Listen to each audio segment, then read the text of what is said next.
AP medical employees union 18వ రాష్ట్ర మహాసభ గుంటూరు ప్రభుత్వ ఆసుపత్రి నాట్కో బిల్డింగ్ లో ఈ నెల 27వ తేదీన జరుగుతుందని రాష్ట్ర అధ్యక్షులు వడ్డే బాలయ్య తెలిపారు.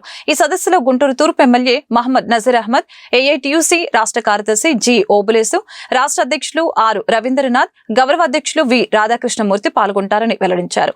గుంటూరు ప్రభుత్వ ఆసుపత్రి ప్రాంగణంలోని ఏపీ మెడికల్ ఎంప్లాయీస్ యూనియన్ కార్యాలయంలో మంగళవారం ఏర్పాటు చేసిన మీడియా సమావేశంలో బాలయ్య మాట్లాడారు. రాష్ట్ర వ్యాప్తంగా ఉన్న ప్రభుత్వ ఆసుపత్రుల్లో పనిచేసే ఉద్యోగుల సమస్యల్ని నూతన ప్రభుత్వం పరిష్కరించాలని అన్నారు. అలాగే వివిధ విభాగాల్లో ఖాళీగా ఉన్న పోస్టుల్ని భర్తీ చేయాలని తెలిపారు. ప్రభుత్వ ఆసుపత్రులకు ప్రజా ఆదరణ లభిస్తున్న నేపథ్యంలో మెరుగైన వైద్య సేవల కోసం నూతన వైద్య సిబ్బందిని నియమించాలని అన్నారు. అదేవిధంగా ఉద్యోగులకు ప్రభుత్వ బెనిఫిట్స్ సకాలంలో అందించాలని తెలిపారు. ఈ సమావేశంలో రాష్ట్ర నాయకులు కోట మాల్యాద్రి, రావుల అంజిబాబు, కె వెంకట్రావు, నాగరాజు తదితరులు పాల్గొన్నారు. గవర్నమెంట్ జనరల్ హాస్పిటల్ ల్యాబ్ టెక్నీషియన్గా చేస్తాను గుంటూరు. కామ్రేడ్స్, మా ఏపీ మెడికల్ ఎంప్లాయీస్ యూనియన్ రాష్ట్ర 18వ మహాసభ గవర్నమెంట్ జనరల్ హాస్పిటల్ నందు జరుగుతున్నది 27వ తారీఖున, రేపు లేదు ఎల్లుండు. ఈ కార్యక్రమం దిగ్విజయంగా జరుపుకోవడానికి నలుమూలల రాష్ట్రం నుండి 26 జిల్లాల నుండి మొత్తం డెలిగేట్స్గా ప్రతినిధులుగా ఇచ్చేస్తున్నారు. వాళ్ళ ఆధ్వర్యంతో మా యొక్క ఎంప్లాయీస్ సమస్యల మీద, చాలా కాలంగా పెండింగ్లో ఉన్న సమస్యల మీద తీవ్రంగా వాటిని పరిష్కరించాలని చెప్పేసి గవర్నమెంట్ దృష్టికి ఎన్నోసార్లు తీసుకెళ్ళి అధికారిని కలిసి రిప్రజెంటేషన్ ఇవ్వడం జరిగింది.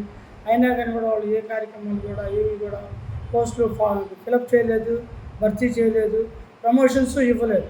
కావున రేపు జరిగే మహాసభలో మేము తీవ్రంగా ఈ విషయాల మీద చర్చించి అధికారుల మీద మా యొక్క ఉద్యోగస్తులు, ఇప్పుడు గవర్నమెంట్ జనరల్ హాస్పిటల్ గుంటూరు నందు ఒకప్పుడు 1200 పడక, 1000 పడక, 1500 పడక, 2000 పడక, 18 పడకలు ఉంటే ఆ 15 ఏళ్ల క్రితం, 20 ఏళ్ల క్రితం ఎంతమంది అయితే స్టాఫ్ ఉన్నారో అదే స్టాఫ్ ఉన్నారు. 1000 పడకల హాస్పిటల్ ఉన్నప్పుడు స్టాఫ్ అంతమంది ఉన్నారు. 2000 పడకలప్పుడు హాస్పిటల్ అప్పుడు స్టాఫ్ ఇదే మంది ఉన్నారు, చాలా తక్కువగా ఉన్నారు. కానీ స్టాఫ్ని, క్యాడర్ని పెంచాలని చెప్పేసి అధికారిని, పై అధికారులు ఎన్నోసార్లు మేము మనవి చేసుకున్నాం. అయినా కానీ కూడా ఇంతవరకు క్యాడర్ స్ట్రెంత్ స్టాఫ్ని పెంచట్లేదు. అందుకని రేపు జరిగే మాకు ఈ రాష్ట్ర మహాసభలో తీవ్రంగా మేము ఖాళీ పోస్టులు భర్తీ చేయాలి, ప్రమోషన్స్ ఇవ్వాలి, పెండింగ్ ఏమైతే ఉన్నాయో అవి మొత్తం భర్తీ చేయాలని చెప్పేసి మేము రేపు జరిగే రాష్ట్ర మహాసభలో తీర్మానం చేసి అది గవర్నమెంట్కి మేము పంపిస్తాం. ఈరోజు ఈ కార్యక్రమంలో మా ఏఐటీసీ జిల్లా ఉపాధ్యక్షులు, మన నగర రాష్ట్ర మహాసభ రేపు గురువారం రోజు ఇక్కడ గుంటూరు నగరంలో నిర్వహించుకోవటం జరుగుతుంది. ఎంతో వైద్య ఆరోగ్య శాఖలో పనిచేస్తున్న కార్మికులు, ఎంప్లాయీస్కి సంబంధించి అనేక రకమైన సమస్యల పరిష్కారం కోసం ఈ మహాసభలు ఏర్పాటు చేసుకోవటం జరిగింది. వీటిలో వాళ్ళకి సమస్యలని పరిష్కరించమని నేటి ప్రభుత్వాలకి వాళ్ళ నివేదిక తయారు చేసుకోవడానికి ఈ మహాసభ ఒక వేదికగా కాబోతుందని తెలియజేస్తూ ఈ మహాసభని జయప్రదం చేయవలసిందిగా కోరుతున్నాం.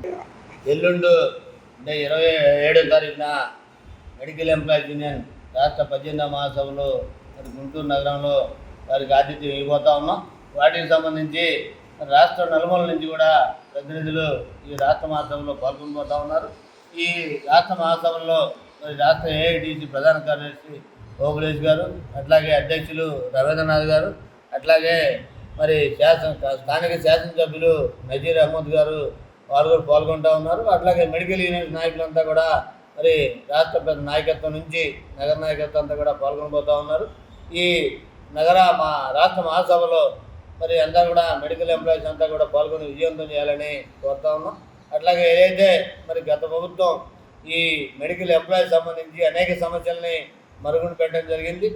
ఈ ఎక్కడైతే హాస్పిటల్స్ ఉన్నాయో హాస్పిటల్కి సంబంధించి మరి జనాభా తాకిడి పెరుగుతూ ఉంది, బెడ్లు పెరుగుతూ ఉన్నాయి. కానీ సిబ్బందికి సంబంధించి కొరతగానే ఉంది తప్ప వాళ్ళ సిబ్బందిని పెంచే ఆలోచన ఏమాత్రం లేకుండా ఈ ప్రభుత్వం మరి గత ప్రభుత్వం కొనసాగింది. దాంట్లో కూడా కోవిడ్ నిర్మూలన కోసం మరి ఒక పక్క వైద్యుల్ని, ఒక పారిశుద్ధ్య కార్మికుల్ని గత ప్రభుత్వం సన్మానించి పూలు చెల్లారు, పొగడ్తలు పెంచారు తప్ప ఆ తర్వాత ఒక సంవత్సరం పని చేసుకున్న తర్వాత వాళ్ళందరినీ కూడా విధుల్లోకి తీసుకెళ్ళి మరి పాత పనులు మార్పునేడికి వచ్చారు.